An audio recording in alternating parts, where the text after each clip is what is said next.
મારું નામ ભૌતિક મહેતા છે. ફર્મનું નામ છે DHN ઇન્ટરનેશનલ. હું આ બિઝનેસમાં લાસ્ટ 10 યર્સથી છું. જ્યારે મેં પોતાનો બિઝનેસ સ્ટાર્ટ કર્યો છે 2016થી હું આ મારી કંપની રન કરું છું અને 2025 સક્સેસફુલી રન થઈ રહી છે. મારી કંપનીનું નામ DHN ઇન્ટરનેશનલ છે અને અમે લોકો ટેક્સટાઇલ, કેમિકલ અને એગ્રીકલ્ચર પ્રોડક્ટ બે ઇન્ડસ્ટ્રીમાં કામ કરી રહ્યા છે. મેજરલી અમારું એક્સપોર્ટ વધારે છે અને અમે મોર દેન 20 કન્ટ્રીઝમાં એક્સપોર્ટ કરી રહ્યા છે, જેમાં Bangladesh, China, Vietnam, Japan, Korea, Taiwan, આ બધી કન્ટ્રી, એશિયન કન્ટ્રી અને યુરોપિયન કન્ટ્રીઝમાં અમે એક્સપોર્ટ કરી રહ્યા છે. અત્યારે કે હું આ ઇમ્પોર્ટ એક્સપોર્ટ બિઝનેસમાં આવ્યો કેવી રીતે, અને મારો ગોલ એવો હતો કે મારે ઇમ્પોર્ટ એક્સપોર્ટનો બિઝનેસ જ કરવો હતો. અને બિઝનેસની અંદર પ્રેક્ટિકલ નોલેજ બહુ જ જરૂરી છે. થિયરિકલ નોલેજ તો દરેક બુકમાં મળે છે, પ્રેક્ટિકલ નોલેજ જરૂરી છે. એના પરથી તમને ખબર પડે, જેને જ્યારે કોઈ એક્સપિરિયન્સ થાય ત્યારે જ ખબર પડે કે આ વસ્તુ કરાય કે ન કરાય.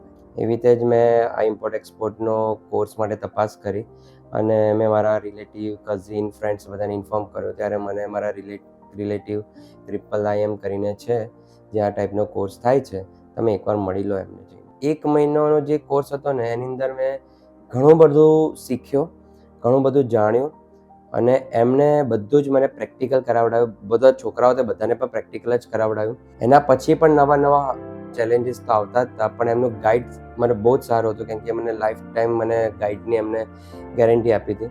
તો મને નાના પ્રોબ્લેમ્સ માટે પણ એમને ફોન કે મેસેજ કે કરતો હતો. એમને કેટલા ટાઈમે રિસ્પોન્સ આપતા હતા એ મહત્વનો હતો, પણ રિસ્પોન્સ આપતા હતા અને એના પછી મારું સોલ્યુશન આવતું હતું એ મહત્વનું હતું.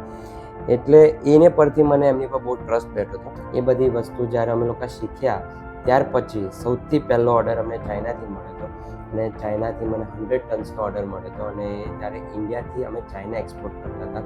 અને જ્યારે અમે લોકોને કહેતા હતા કે મેં ચાઇના એક્સપોર્ટ કરું, ત્યારે લોકો મને સરપ્રાઈઝ કરતા કે ચાઇનામાં કોઈ એક્સપોર્ટ કરતો હશે, ચાઇના તો બધા ઇમ્પોર્ટ કરે, તમે એક્સપોર્ટ કર્યું. ત્યારે હું પ્રાઉડથી કહી શકતો, હા ભાઈ, મેં ચાઇનામાં એક્સપોર્ટ કર્યું અને ઇન્ડિયાથી ચાઇના એક્સપોર્ટ કર્યું.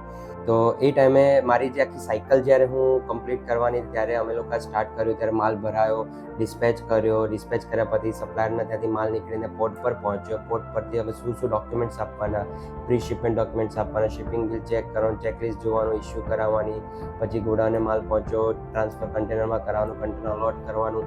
આ બધી જે આખી પ્રોસેસ હતી, એ પ્રોસેસમાં જ્યાં હું અટકતો હતો ત્યાં હું IIM ગાઈડન્સ લેતો હતો અને એ મને પ્રોપર ગાઈડન્સ આપતા હતા. અને એ ગાઈડન્સથી આગળ વધતો હતો. નાના પ્રોબ્લેમ્સ આવતા ત્યારે મને હેલ્પ કરતા હતા.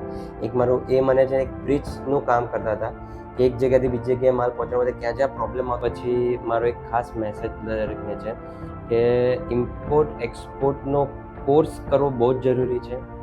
એની અંદર તમે સારી ઇન્સ્ટિટ્યૂટમાંથી કોર્સ કરો, બહુ જરૂરી છે, જે નામચીન કંપનીઓ વર્ષોથી હોય.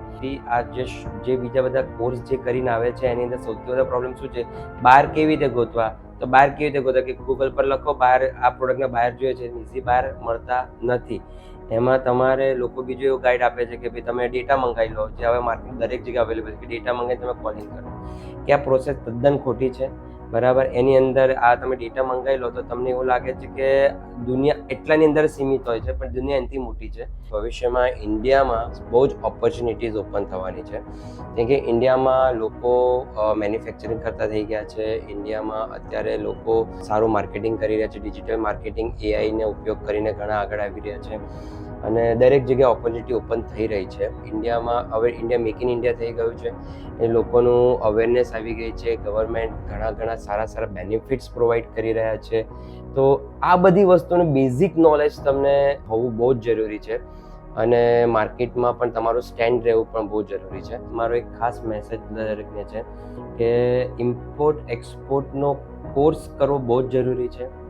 એની અંદર તમે સારી ઇન્સ્ટિટ્યૂટમાંથી કોર્સ કરો, બહુ જરૂરી છે, જે નામચીન કંપનીઓ વર્ષોથી હોય. તમે સારી ઇન્સ્ટિટ્યૂટમાંથી પ્રોપર ગાઈડન્સ સાથે જ આ ઇન્ડસ્ટ્રીમાં એન્ટ્રી લો તો જ તમને ફાયદાકારક. ભવિષ્યમાં તમને ગમશે, નહીં તો તમે આ ઇન્ડસ્ટ્રીમાં બહુ જ ફ્રસ્ટ્રેટ થઈ જશો. આ ઇન્ડસ્ટ્રી એવી છે, જો તમને પ્રોપર ગાઈડન્સ નહીં મળે કે પ્રોપર તમારું ચેનલ નહીં સેટ થાય તો તમે આ ઇન્ડસ્ટ્રીથી જલ્દી આઉટ થઈ શકશો, એમ શ્યોરિટી છે.